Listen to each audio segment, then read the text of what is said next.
Okay, there we are. Here we go. There you go. Yeah. I think my phone knew that I just woke up. I just needed to, just to bedazzle,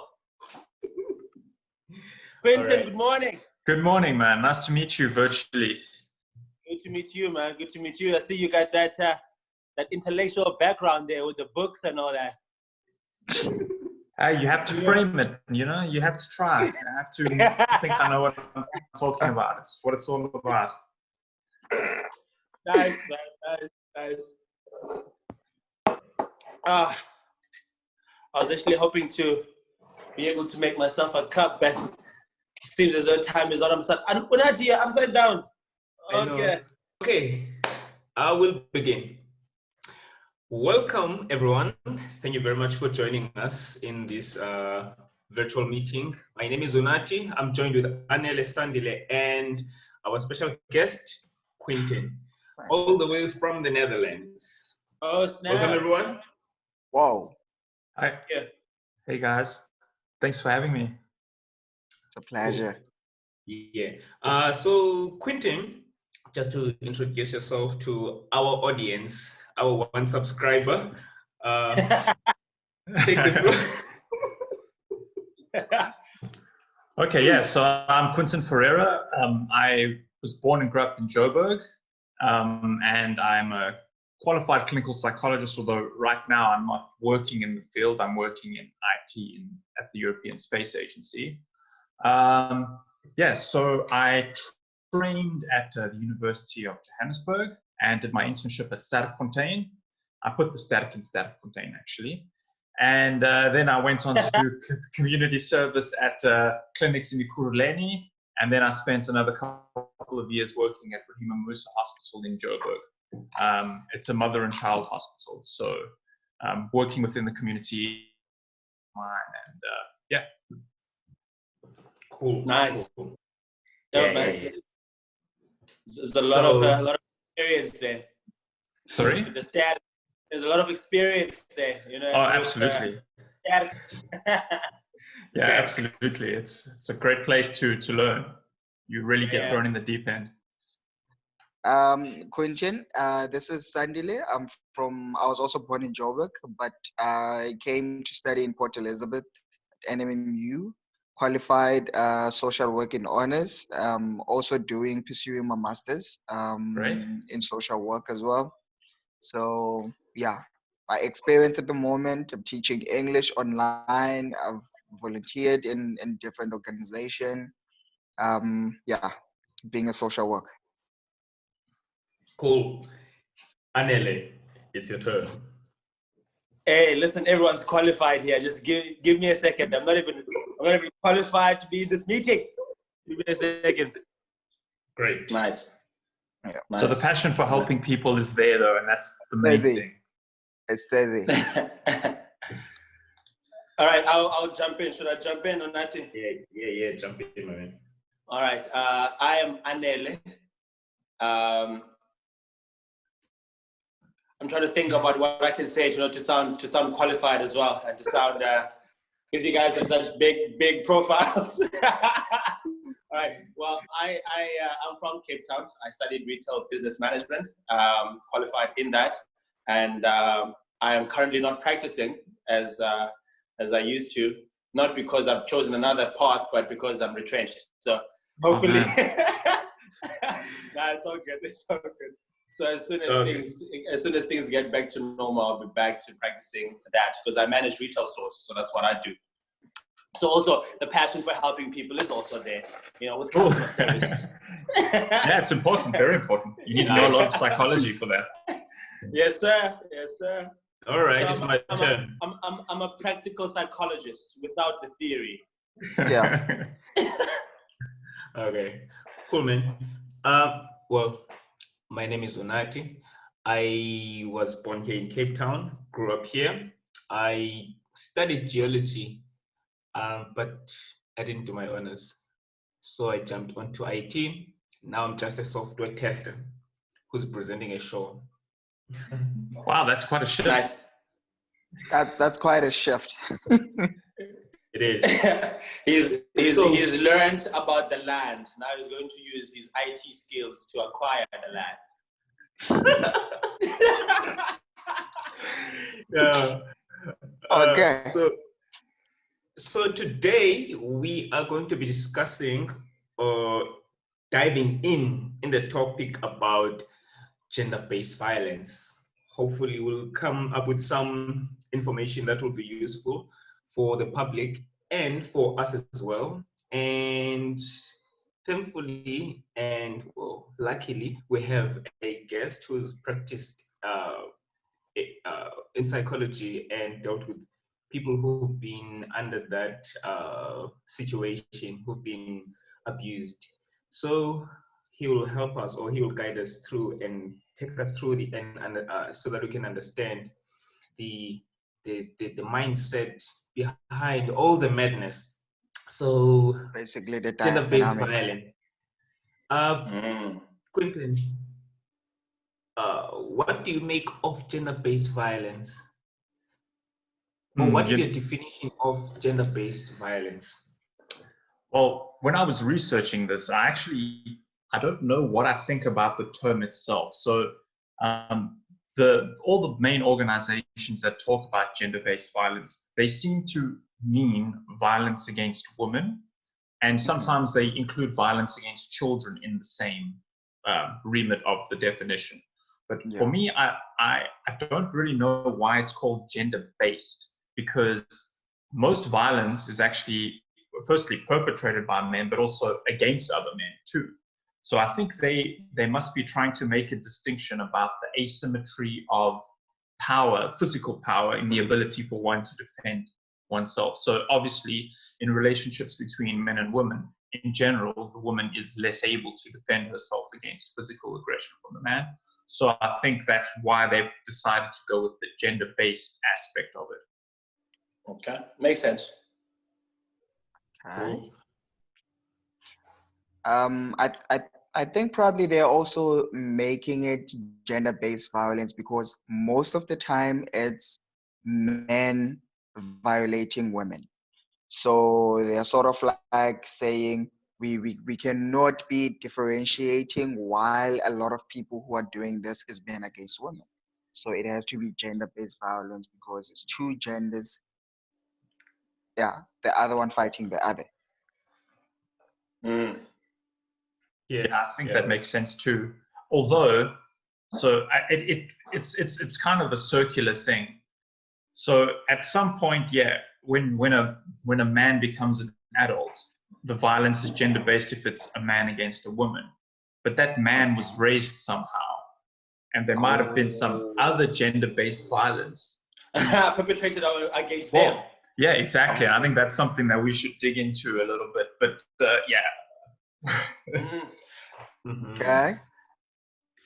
But then again, but then again, if you look at it in that way, let's say if we're going to talk about how you were raised, is it a gender-based violence or is it become a child abuse? Yeah. So it comes from a child abuse. So but then, gents, what are we going to focus primarily on the environment that a person found themselves in, or their disposition as well? Because not all cases are necessarily, we cannot necessarily predicate someone's behavior all the time on nurture. It could be their nature in and of themselves. So where do we draw the line between, a person's disposition or the influences of their environment? Because there are people who grew up in good homes with none of these things and yet are perpetrators of the same type of violence. And there are people who grew up in violent environments and because of that decide that is not something they want to enact and that's not something they want to see in the world. So do we justify a person's behavior because of their upbringing when they are a fully grown adult who is able to make their own decisions? Because there are other things that were good in our upbringing and yet we don't practice them in our adulthood. Yeah, I think that's, sorry. No, you can go ahead, Quentin. No, I think that's a great place to really dig in and start off, because the nature-nurture thing obviously plays a role anytime you want to discuss human behavior. So now the sun has come out right in my face here. Do you want to continue? I'll try to find a spot where I'm not getting all the glare. Yeah, you can. There we go. That's better. But there's still a bit of a glare there. It's like a half moon, Quentin. You got a half moon. Yeah, it's right in my eyes too. But okay, let me shift somewhere. Sandile, just continue, bro. I will find Okay, so I'm not sure whether you were saying we should start where on how the child was brought, or should we dive in and say how these things affect the people who are being violated, maybe women, and the causes of it? Maybe we should start where, like the common one, because if we're gonna start from the nurture, then it won't be only gender-based abuse, but it will also be child abuse. How about we focus on the one that is a bit clear, whereby it is a man against women? And I'm also in line with that, with focusing on where it's men, overpowering women. But what I wanted to know is, in terms of us discussing the causes of why men do these things, are we going to focus on nature or nurture? From which angle are we approaching this? Are we saying that we understand them because of their environments, their upbringing? What are we saying? Or are we saying that, are we demonizing them entirely? No, I think we can't do one without the other, Yeah, and we can't. The nature side is a little bit more straightforward and simple. The nurture side is where things get messy and where we go into the upbringing and all of those kind of things. So just on the nature side, very simple, testosterone, right? Testosterone, an increased level of testosterone increases aggression. And lots of studies point to this. So if you go into a prison and you test the testosterone levels, you'll find that the violent offenders have higher levels of testosterone than the non-violent offenders. And that predisposes men towards violence. But it's not just a case that men are more aggressive than women. Like if you took a group, 500 men, 500 women, and maybe you wanted the 100 most aggressive, it would be skewed in favor of men, for sure. Yes. Maybe 70-30 or 80-20. But if you wanted the 10 most aggressive people, they would all be men in that situation. And probably the 10 most aggressive men would commit a disproportionate amount of violence. So from the nature side, something about the male physiology and biology predisposes us towards aggression and violence. Yeah. So that is a simple nature side of things. The nurture one, though, is where the rubber really hits the road. When it comes to the court of law, and a person, for instance, has violated somebody, and that somebody takes them to court for it, what is the focus there? Is the focus on the causes of the person's psychology, or that led to them committing that crime, or do we focus on the crime in and of itself and the extent of damage that the person has caused the other person? Yeah, so fortunately I've had some experience at Statfontein doing the forensic assessment. So sometimes when it comes to sentencing, the judge might consider some ameliorating factors about the person's life and upbringing, but generally it would be the nature of the crime committed would determine the sentence. And it's really a difficult argument, because although we know that men are more predisposed to violence than or aggression than women, if we remove the individual from the environment they grow up in, I think we place like an undue sense of blame on that person. Not to say that explaining something is the same as excusing it, but 100%.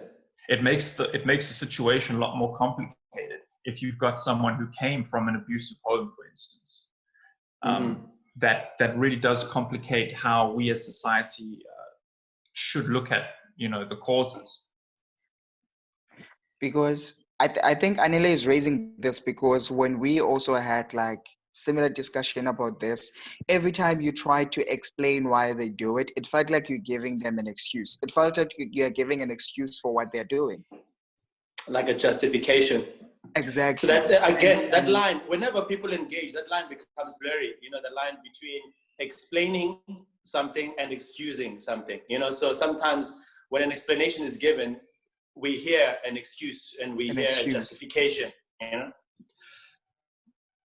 But True. at the end of the day, here's what I wanted to understand. Okay, not necessarily at the end of the day, but another thing I would like to understand is from which perspective should we focus on, like, on these type of topics? Do we focus on the side of the victim, or do we focus on understanding the perpetrator? Because I find that, you know, the camps, they beef because one person will be understanding or looking at this situation, like let's say it was an incident that happened, from the point of view of the person who actually did it, right? Where they are coming from, their upbringing, but it seems as though not much attention is drawn towards the victims, you know, because at the end of the day, regardless of where a person or how a person grew up or their psychology or whatnot, that does not give them the justification to violate you. Do you know what I mean? As the victim. So I find that in most cases, we focus more on the psychology of the perpetrator instead of also looking at the damage caused to the victim. And so when now it comes to sentencing, right? So the justice, you know, from the side of the victim's family would be to sentence this person the harshest way, you know? But then there needs to also be regard for that individual person and their circumstances. So it's a bit of a kringum, you know, it's a bit tricky. Definitely. Yeah, definitely. And I think it raises an interesting philosophical question, is like, what is the role of the justice system? Is it retribution, or is it more like, you know, you can... Rehabilitation. Exactly. Rehabilitate the prisoner. So, yeah. And I guess the nature of gender-based violence, it's something that's really quite disgusting if we think about it, because, you know, it's one of the grossest abuses of power possible. Yeah. And I think that really makes us want to tend towards retribution, in a sense. Mm. But also, on the other hand, there are some people who might not be able to be rehabilitated. So, like, if we go back to the nature side of things, if someone was a psychopath, born one in 100 people, according to some studies, are born with, it's almost like a neurological deficit. They don't feel empathy. They have a lack of behavioral inhibition, and they violate the norms of society and the rights of other people on a habitual basis, basically. So someone like that, can they really be rehabilitated? I don't think so. No, they cannot. I also don't think so. I know they cannot. Yeah. So we run into that situation quite often. And what do we do then? And that's the issue. And it's a situation where we find that the ones who have committed such crimes on numerous occasions, it has become part of their psyche now. You know what I mean? It's a habit for them. And once they are imprisoned, they also continue committing the same type of crimes inside prison. Do you know what I mean? So then again, it's that situation where do we draw the line? And I find that in most cases, whenever people engage in these topics, it's the line, you know, it's always the line between nature and nurture, between retribution and rehabilitation, you know, between justice and injustice, you know, from both ends. So that's where I always get stuck when it comes to these topics, you know. But basically, sorry, Sandile, to catch you. But the basic thing is this: a person has done something to another person, and the other person is suffering as a result of that person's action. You know, and I feel like in most cases we should always look at it from that aspect, because the one person had a choice while the other didn't. Now, the person might say, "Oh no, but the one who's a psychopath didn't have a choice." You know what I mean? They have no control over their emotions or their behavior, right? But at the end of the day, you've committed the crime. Yeah. You know, And I think we should always look at it from that stance, you know, where somebody was affected by your behavior and something should be done because of that. Either towards you, the perpetrator, or for the victim. Right. Actually, from a forensic psychology point of view, they would make a distinction. So like someone who's got antisocial personality disorder, what we might call a psychopath, the courts don't care. If you've got that personality disorder, that does not exempt you from any form of punishment. If you were maybe psychotic and out of touch with reality and you committed some form of crime, and it can be shown that at the time of committing the crime, you were not responsible for your actions. You couldn't appreciate the wrongfulness of your actions. You couldn't act in accordance with the wrongfulness. Then you might actually not be imprisoned. You might be diverted for mental health care. So yeah, from the point of view of the law, a psychopath doesn't get off because of having this sort of mental deficit, let's say. Okay, I'm interested more on the nature side, because it plays a very big role in how people behave in their later stage in life. Sorry, yeah, it's nurture. Yeah, because of what happened in the past, all of that is carried and then it explodes when they are older. Like, what would be the onset signs in terms of nurture? Okay, so yeah, you know, to answer this question, I think we have to go back to old Papa Freud, and Freud had. It always goes back to Papa Freud. You have to, man. We can't get away from the guy. But the one thing that he said, which I think he said a lot of things that still have merit today, but the way he understood the unconscious was that it contains the instinctual drives, and the part of the unconscious that contains the instinctual drives is called the id. And so Freud thought sex and aggression were the two primary instincts in people. Okay, and it's interesting because I mean, gender-based violence is one where sex and aggression meet very frequently. Wait, sorry, Quentin, to cut you. Sorry, did you say that those two pertain to all human beings or men specifically? Yeah, all human beings have this a drive for sex and aggression. If you think evolutionarily, I mean, it's what kept the species going, the drive towards sex and aggression. We needed to fight off the elements, for people, resources. Exactly. So those instincts are very primal. And what nurture essentially does is it builds what Freud called the super ego. So that's the collection of norms and values that you learn, first of all, in your household, second of all, in your community, and third of all, from a lot of sort of larger legislative societal level. So things go wrong in the nurture side, first of all, in the home, then in the community, and then probably at the societal level. So at any one of those stages, you know, things can happen that don't temper those aggressive instincts and make the person more vulnerable or more likely, therefore, to be at the mercy of their instinctual drives towards sex and aggression. And yeah, I would say that the home is probably the most important one because it's the most proximal to the individual. So yeah, and to answer your question, the onset is actually in the home, and you can see that from very, very young. I mean, children as young as 3, 4, you can really tell children that have been socialized to temper their aggressive impulses versus those who are just running completely crazy or wild, rather. Yeah. It's tough. Well, yeah.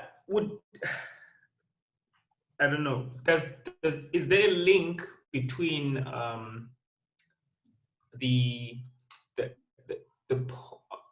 poverty or the wealth of the family and like their socio-economic status? Definitely, but it's not to say that, you know, a wealthier family will necessarily provide the correct environment. It's just easier versus a family that's lower on the socioeconomic level. It's just easier for wealthy people. They just are able to pool more resources to help the child. Like they can send them to, psychologists or occupational therapists, social workers, stuff like that. Whereas impoverished communities, that those sort of resources are very difficult to come by. Not only that, I feel like, in impoverished communities, the parents are generally trying to hustle for survival much more than, wealthier families might have a bit more free time to spend with the children and stuff like that. So that would make a difference. But I mean, of course, there are a lot of wonderful people who came from very poor circumstances who would, just be great upstanding members of the community, never harm anyone. And then very wealthy people who have never really faced consequences for stuff and turn out to be really shitty human beings too. Yeah, and Because I was also gonna say I was also gonna say the same thing, Quentin, because it would be very hard to say even people from rich families wouldn't be shitty people. We've read a lot of books, I've read a lot of articles, watched a lot of movies, documentaries, whereby rich people actually condone these behaviors. Just because I can make things disappear, therefore you shouldn't be taking any responsibilities for anything that you do to other people. So same goes to treating other people like trash. So if I know that my parents will actually make this thing disappear, I would be going around raping women, beating women, because I know that basically my parents will make this thing go away. And that's another problem.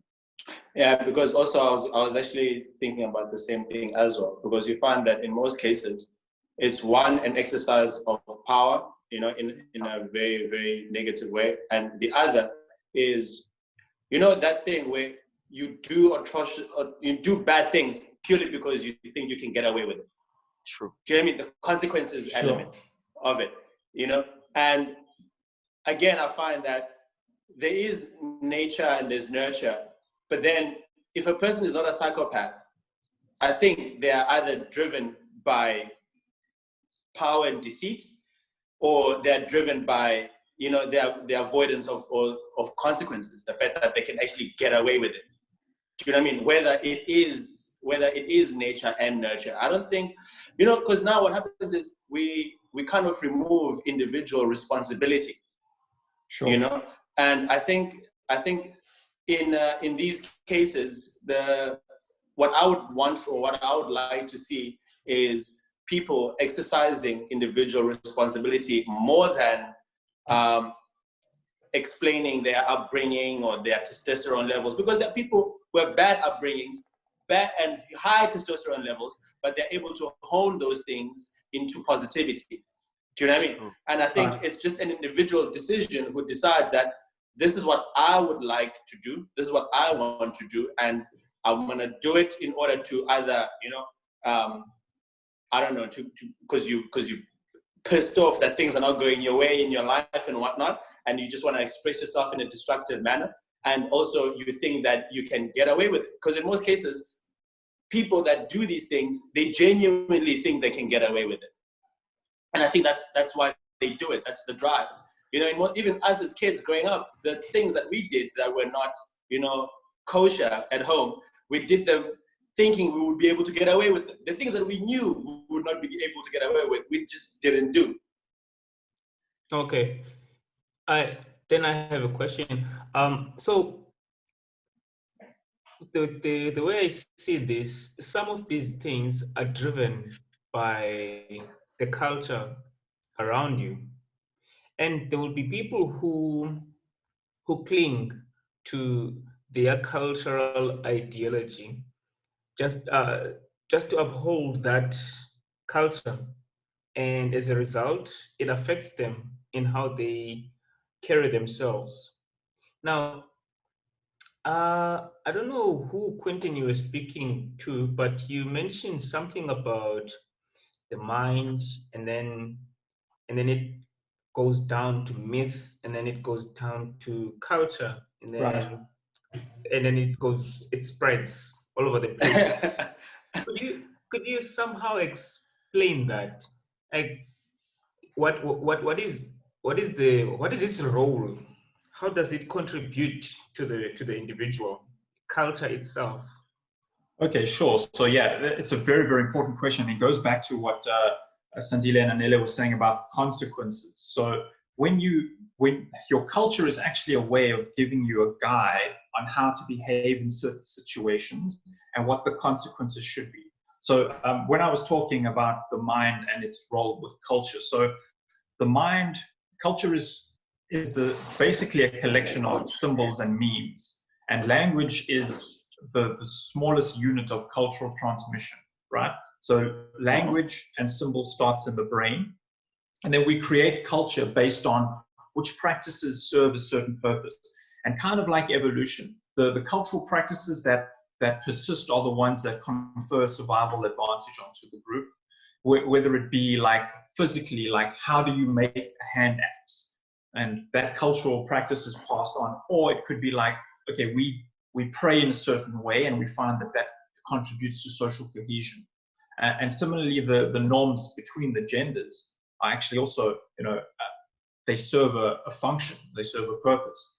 And then, so from downstream from culture, we tell stories about our culture through our mythology, and that's how sort of before writing, human beings used to pass down culture was through telling stories and stuff like that. And then culture forms the political sphere.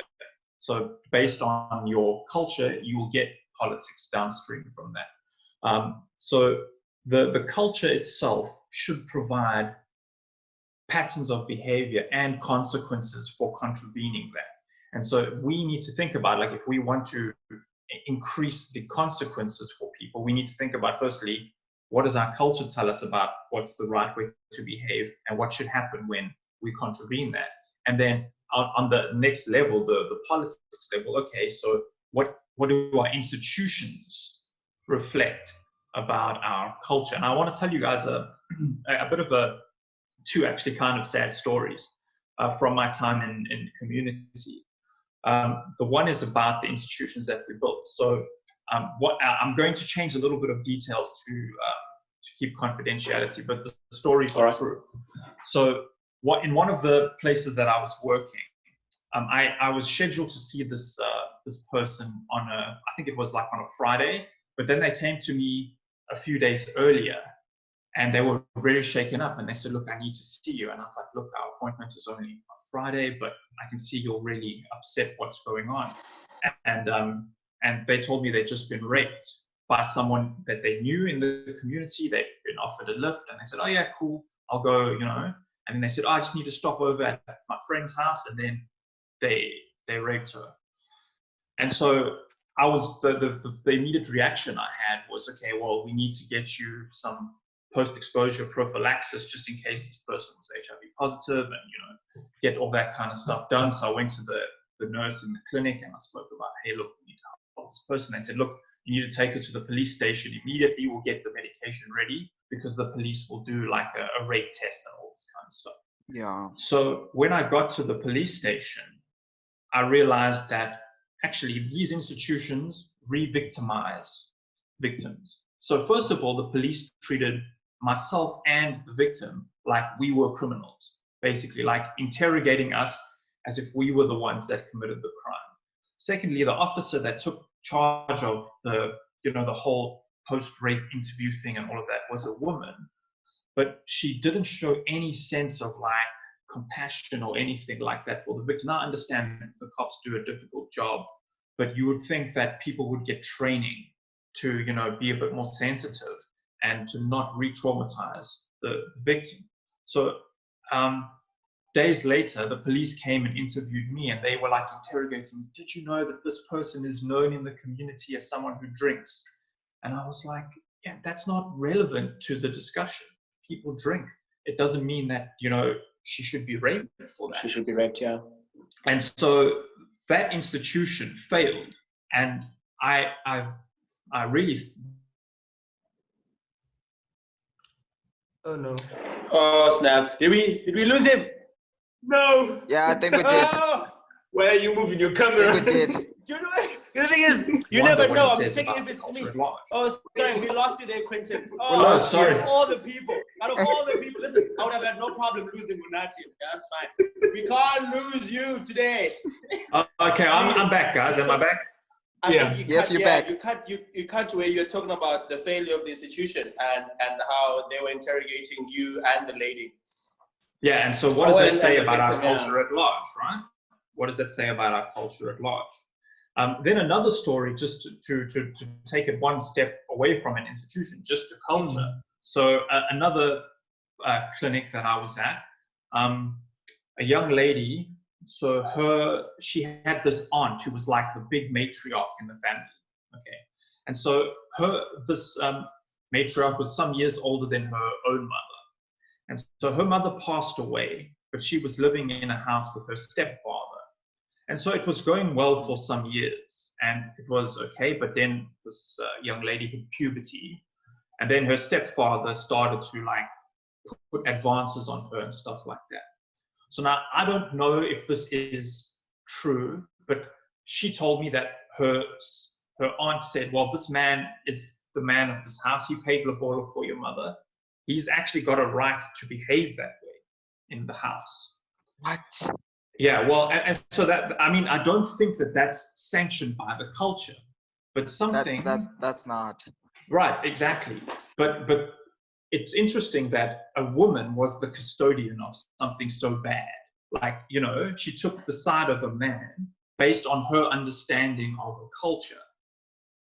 And so... But, you know, Quentin, not to cut you, but actually that's not... No, please do. It's not uncommon. That's not uncommon. There are many cases where young girls would report instances to their mothers. Like, I know of a lot of girls who would report instances to their mothers, and the first person who actually interrogates them is their mother. Right. Do you know what I mean? And instead of the mother actually empathizing and sympathizing and assisting the child almost like they made a mistake by reporting it to the mother. And I've heard of too many stories like that, way too many stories, and where these things happen in multiple occasions, and the mother just doesn't deal with it, just doesn't address the situation. Right. I've heard that too many times. It's not necessarily sanctioned by culture, you know, in terms of, you know, if we were to write our culture down in a book, but in terms of practice, I've heard about it too many times. Right. So, yeah, I mean, you make a good distinction, like what is the codified cultural norms, but also, you know, norms emerge from the way people behave in general. So even though it's not sanctioned by the culture, somewhere along the line, people behaved in that way and it became an unspoken part of the culture, if you will, you know? And that's really actually more scary, because we can point to prohibitions against violence against women probably in all cultures, but the behavior doesn't match with the, you know, official word, let's say. No, 100%. Like even Sandile mentioned this the other time, that you'd find that in a household, you know, the father was abusing the mother, but nothing was ever done about it. You know what I mean? The mother never left, the mother never reported, and she kind of just incorporated that abuse into the identity of the household. Right. Do you know what I mean? And that is not necessarily culturally sanctioned, but it is actually prevalent in many households, in so many households. And it just becomes a norm in society when in actual fact, it's not necessarily a culturally appropriate thing to do. But many households, you find that there are abusive fathers in the household, and the mother is just subjected to this violence, and it just becomes normal for them to still stay, and their children witness this, and the whole thing just gets incorporated into our communities. Because there are numerous households.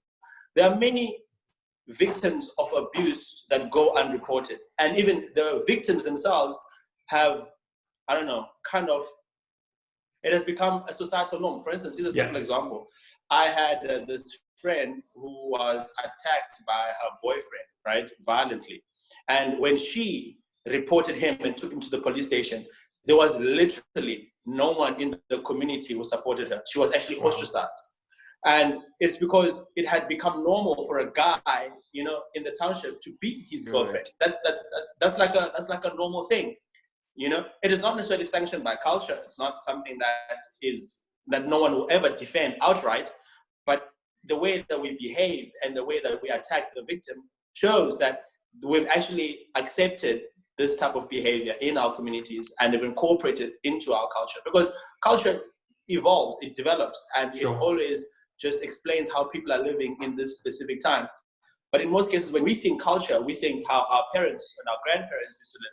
But actually, we are actually living the culture today because we are the ones who carry on that culture. And we do not necessarily need to have a big meeting to say, okay, we are now incorporating this into our culture. Let's send the bulletin out to all the different regions of South Africa. No, we actually just live it out today. And unfortunately, women abuse has been incorporated into our culture.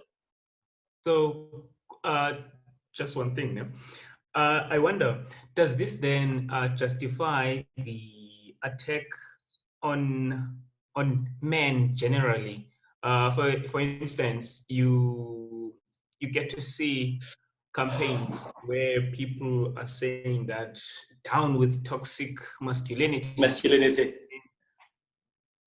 Do you guys think some of these genuine movements get hijacked by the politics of how things by certain narratives, narratives such as MeToo movements?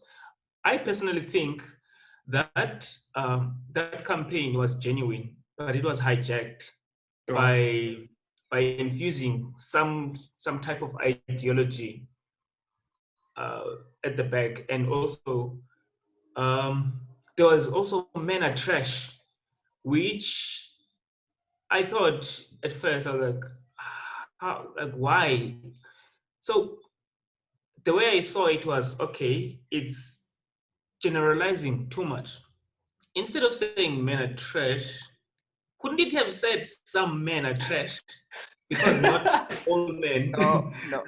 Then it's not as impactful. It's not as impactful. No, I wonder. We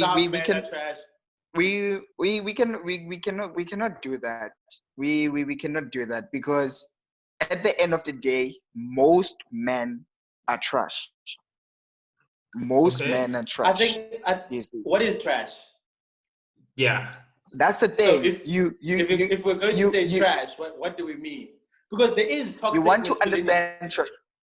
Yes. So, Anele, if ever you are going to treat a woman in a way that you wouldn't treat your sister, or in a way that you wouldn't like your father to treat your mother, then you are trash. If you are going to do those things towards other women while you know very well that you wouldn't appreciate the other person treating your sister or your father treating your mother, then you are trash.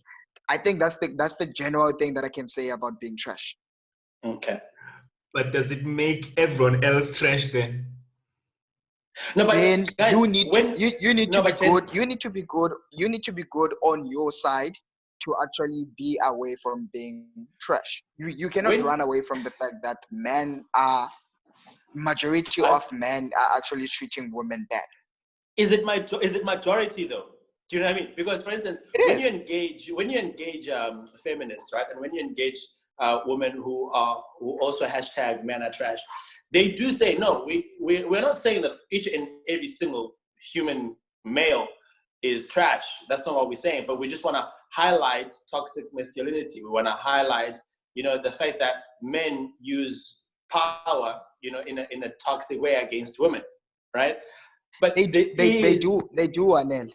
They do, Anel, in a sense that they don't even need to be physical to be trash. Let me give you an example. Your girlfriend would be looking for a job. Be looking for a job. And then when he gets to this department, it is led by a man. And this guy tells him that if you need this job or you want this position, you will have to sleep with me. Do you see what is happening here? No one will be had. No one will be doing anything. It will be an agreement between me and you. You know very well that this guy is married. You know very well that most of the people who might be hired here, have slept with this person. Don't you think that makes this guy a trash? But now, is that a masculine thing or is it a power thing? Because I've that's also really heard the distinction. I think. Do you know what I mean? I feel like we like to attribute it's both. certain behaviors to certain genders when it's a human behavior and not necessarily gender-based, like what Quentin was saying, where it's like, this term gender-based violence is a bit tricky, because there is violence being perpetrated by men against men in huge proportions. And you know what I mean? And all those type of things. Is it necessarily gender, or is it power? And yeah, I would say it's power in LA. Thereof? Yeah, I think it's about that asymmetry in power in the relationship, where it becomes abusive and not. And I mean, you know, that's true in the workplace. It's true in the family. I mean, you know, many times it could be that, you know, the woman is financially dependent on the man, so she sticks around because of that, and that's what you know, defines the power in that relationship. So, I mean, I think there is a case to be made for abuse of power. I think it could be articulated a little bit better, and I want to go back to Unati's question, like, have certain movements been hijacked in a way? And I think possibly, right? But I don't think that the way they frame things actually is conducive to a solution. Like, I don't think saying men are trash is conducive to a solution for, you know, diminishing or putting some consequences in place for these abuses of powers. I think that it moves the conversation only so far, but it puts men on the back foot, and what makes us feel like we need to defend ourselves and say, well, hang on, I wasn't trash, you know, when I paid the bills. Or for instance, like, if we go back, like, men weren't trash when they were in the Second World War fighting against the Nazis for freedom, even though they had to engage their aggression in a way that harmed other people. That is harnessing the male will to power for freedom or for a better end. You know, fighting in a war to protect your country is probably something that's happened many times over the course of history. So the conversation doesn't really, I think, hit on the power dynamic that's 100%. So apparently men actually have been trash even during war. You know, when we hear about victims of war, when we hear about the rapes that men do during the war, and how they actually, you know what I mean? So apparently, according to some ladies that I've spoken to, men have been trash since day one. You know, Adam left Eve alone. What was he doing when Eve was eating? Anyways, that's not. But you know. But apparently, we've been trash since, and there's always been day one. That patriarchy since day one. You know, if you were to look at history, you know, from a biblical standpoint, and that's the fight that they're saying they've been fighting all this time. Women have never been equal to men. They've always been lesser. You know, so there's always been that patriarchy which puts them at a lower level, and because of that, that's why this mindset, and that's why men still have this, you know, this power over women, where it's not just a physical thing, it's also a psychological thing in large as well. So men apparently have always been trash. It's just that now it's being highlighted. Now there's attention being drawn to it. You know, men are trash when they didn't let women vote, apparently. You know, men, that's trash. That's us. We trash, bro. It's who you we know, are. Anele, I also feel like if the conversation is going in a wrong direction among men, because we are trying to defend ourselves like this thing is not happening. We are aware that some men are trash. Why don't we start conversations that we're saying, guys, how can we make this situation, how can we make this disappear? How can we become better? How do we deal with the trash? Exactly. How do we deal with the trash? This is really a problem. The problem is that Unati doesn't think that we are as trash as we are purported to be. That's the thing. Wait, listen. I believe that if we're given a chance to participate in conversations that draft solutions, we should not be highlighted with this big brush in a certain way, because it's like it acts as a deterrent and we feel pushed away. Yeah. Right? True. Yeah, it's true, because really when you say something really in these spaces, in a movement, when you say sorry, if you want us to participate in a movement, don't paint us in a certain way, because yes, we are aware that many of us, some of us are doing this thing, and we want to solve it also. But if you're gonna paint us with the same brush with the perpetrators, what do you say we like? What should we do now that we are perpetrators like others? Yeah, I mean, I agree with you 100%. And that's why I say I don't think framing the conversation in that way is conducive to solutions. Now, it doesn't mean if I disagree with the statement men are trash that I deny that some men are trash. But like that conversation doesn't really allow us much space to talk about, you know, other aspects. So now this is super controversial and a feminist will hate this. So I say that if we look at society, we see certain, and some might call it the patriarchy, but we see certain sort of norms and values that are different for men and women. So like, let's say, yes. And I think there's an evolutionary component to this. So first of all, men can have as many children as we can have orgasms. That's a biological fact, right? But women are limited in their reproductive potential between certain ages, and I mean one child a year unless you're twins, of course. So certain taboos came about because of these biological differences between men and women. So that's why there was, and in many cultures, there's a strong taboo for female chastity. So a feminist might say, well, that's a man trying to control a woman's sexual reproduction. But I would say, actually, if we think about it evolutionarily, that prohibition against like maybe premarital sex or, you know, having children out of a certain type of relationship is actually there to protect women, because women suffer the worst consequences for promiscuity, right? I mean, a man can ditch a child, a woman is stuck with the child.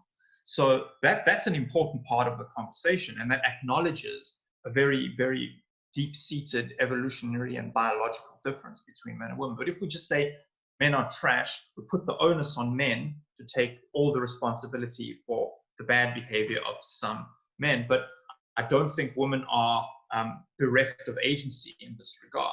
Like, okay, so if men are trash, why do women usually become attracted to the bad boy? And if we think about it, well, of course, like, but that's also a deeply evolutionary thing, man, because a woman can recognize a man that is strong and powerful, and evolutionarily, she believes that that man could take care of her and her children better. But in nature, the sex with the least reproductive potential is responsible for mate selection. That's why, like, when you watch the Nature Channel, you see all the fucking bucks bashing heads, and then the one who wins that gets the woman, right? But I mean, our society is a version of that, just with language and iPhones, you know? But that evolutionary conflict is always there between the strongest male and the female reproductive potential.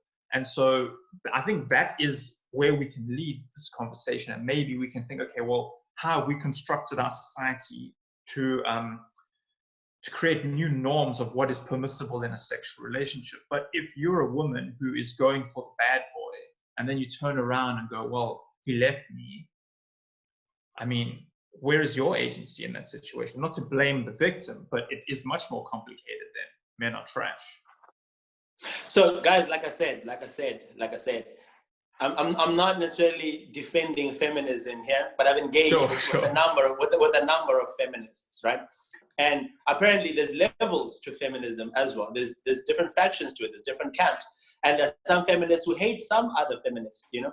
So apparently the blanket term, So apparently the blanket term of men are trash does not necessarily mean that all men are trash, right?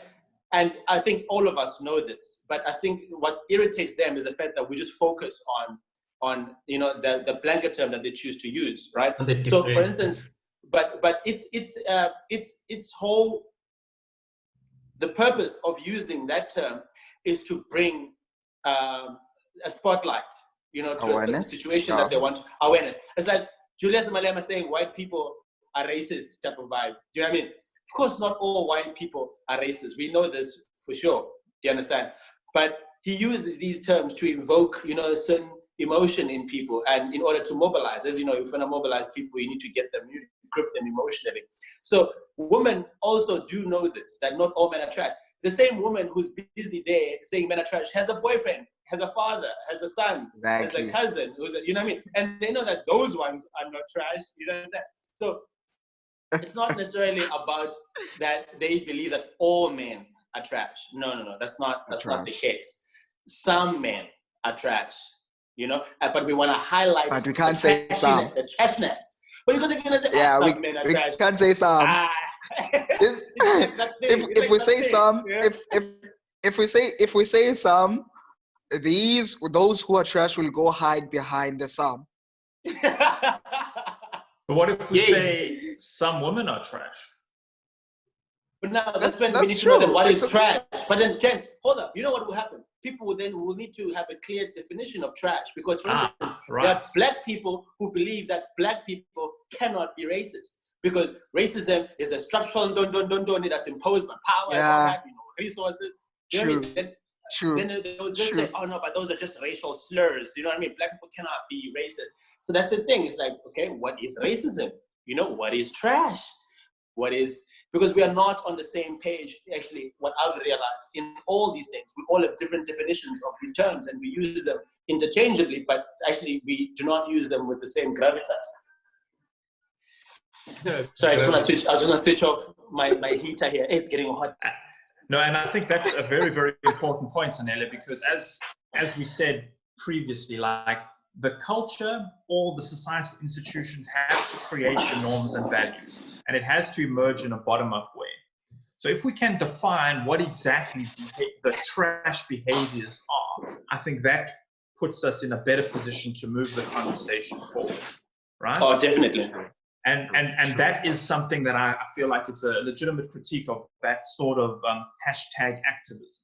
You know, so what are we really talking about? Because if we say, well, men who abuse power in the workplace, against women, that's a trash behavior, then I think we can all probably agree that that's trash. That women can also practice that as well. Well, yeah, exactly. So it comes back to the abuse of power. And so when we say, okay, people in powerful positions need to be held to a higher standard, then we should embody that in every aspect of our society. I mean, like, I don't want to get political, but, you know, like, I think South Africa basically elected a rapist twice, you know?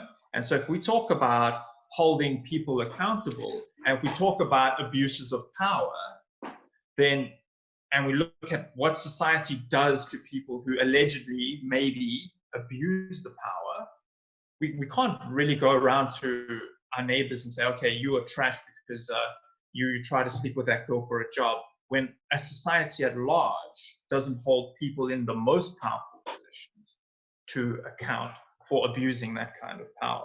So it has to start from the bottom-up level.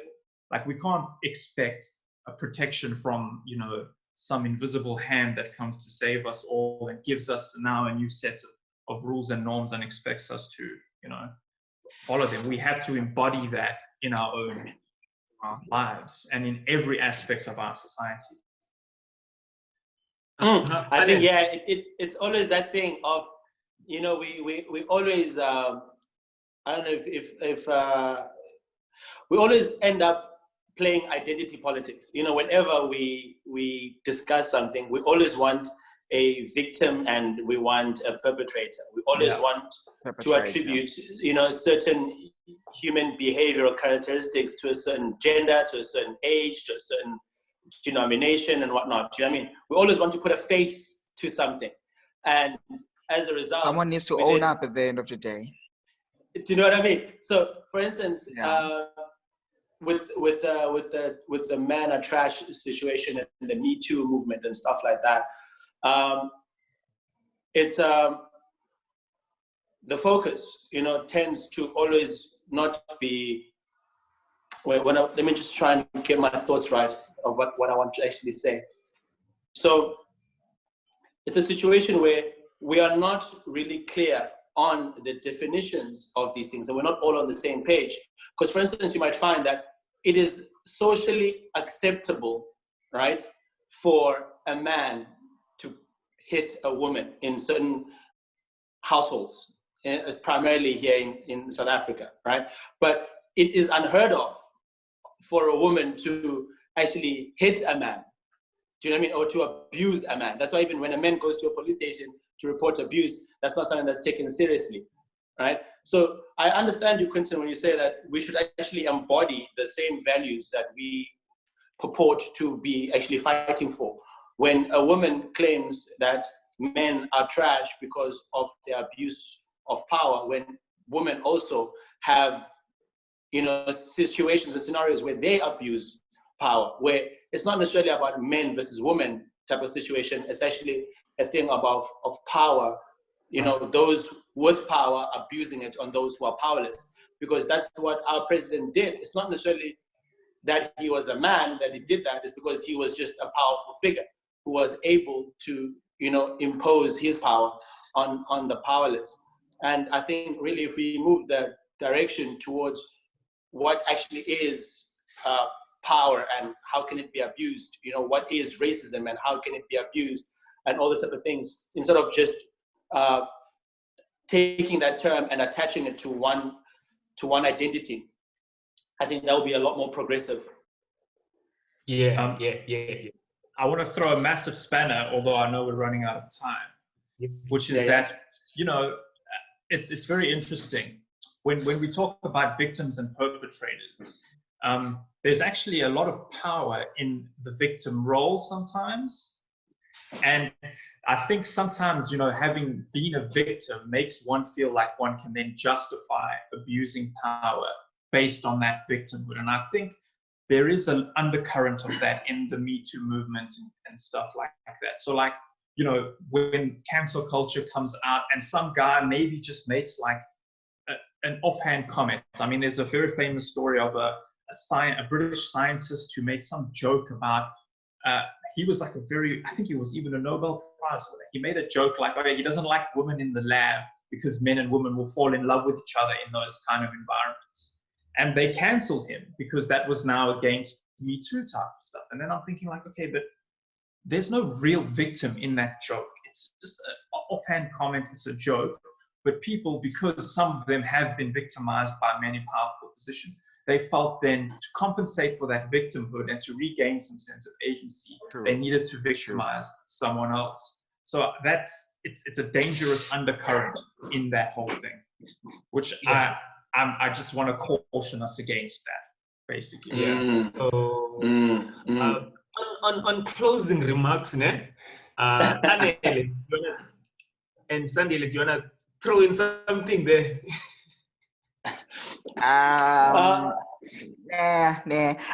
What I would like to say, I think it would also be a good movement, maybe being led by men or also females who also believe, if you believe that not all men are trash, I think we should also be given a chance whereby women list things that they say these things make men trash. So that you can actually look at yourself and say, I don't belong there because I'm not doing none of those things. But if you feel like you are positively for those things and you are doing some of those things, then it makes you trash. Then it's upon you that you change your ways or look at yourself in a different way in order for you to actually become a better person. Amen, brother. You know what would be a paradigm shift? Yeah.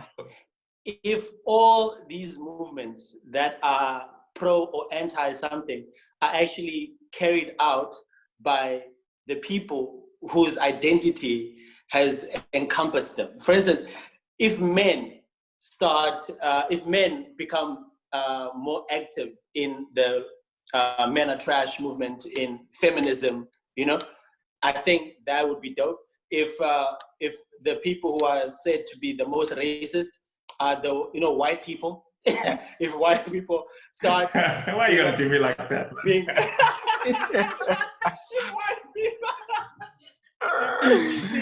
if we see more, I think if we see more white people, you know, dealing with issues of racial inequality, you know, all these type of things. If we see more men, you know, being part of feminist movement and MenAreTrash movement, if we see, what else is there? You know, if we just hear more voices of the other side, I think then people would be able to understand that you cannot necessarily just generalize everybody. But what happens, we find, is that it's always, but then, you know, there are people who then say, how can you speak for us? You don't represent us. You don't have our experience. You don't know my pain. How dare you come and talk about, you know, this topic when you haven't actually lived through it? So there's also that. But I think if we would have, then that would just stop the polarization that we have. You know what I mean? This thing of having, you know, a victim having a certain identity and a perpetrator having a certain identity as well, where we can also understand that it can happen either way, you know, where we just need to have more white people fighting racism, more men fighting against women abuse, more men fighting against children abuse. We need to have the Catholic Church being the face of anti-molestation. You know what I mean? Good luck with that. When we have such things, I think we'll be able to be less aggressive towards each other and actually kind of engage in a more meaningful way. All right. Okay. Well, my opinion is that these movements are all genuine, but they get hijacked. Stop the hijack, people. Hijackers are trash. Hijackers are trash. Yeah. It's like that article that you shared about what is eternal apartheid, where I wrote that one. Oh snap! You wrote that? Yeah. Oh yeah. Oh snap, Quentin. Yeah. So it's, you know, these new political guys have hijacked the struggle. They've hijacked, you know, the movement, and it has now become this krinkum krakum that we now find ourselves in, where something started out, you know, with noble intentions and is now being used. Like, you know, remember those, those you know, people, for instance, who've been victimized then become the victimizer, you know, animal farm thing. Yeah, so that it's super, super complicated. But yeah, like, I just want to say from my side, guys, thanks for opening up this platform for me and for having this chat. It was a really fun way to spend a Wednesday morning. And I think we could learn so much if we just continued conversations like this. I mean, everyone talking across gender lines, racial lines, and stuff like that. But I think if I can give some advice, we must be very, very cautious about defining our terms correctly. I think that will help us to move the conversation forward. And when we realize that a certain frame of a conversation, like the frame of the eternal apartheid, is not helpful for the conversation, we have to find a way to move the conversation past that frame, because that gets us trapped within an ideology that only serves the ruling elite. And that's the definition 100%. Of ideology. So yeah, guys, thanks so much for having me. Really, it's been such a pleasure from my side. Thank you very much, man. Joining us. Thank you, man. Thank you. Thank you, Quentin. Thanks, guys. Bye. Sure, bros. All right, guys. Hello, bros. I have responsibilities. I need to wake up and I need to go apply for a job. Wait, you need to wake up. Wait. So you just keep talking this whole time. Yeah, man. I need to get things done. All right. All right. Cool. Guys, have a good day. Cheers, people. Thanks, man. You too, man. Cheers, guys. Whoever is watching this conversation, we hope that you have enjoyed it and have learned something. Hopefully, you leave a comment and subscribe and share this video so that we can expand the conversation to other circles. Cheers, people. Bye-bye.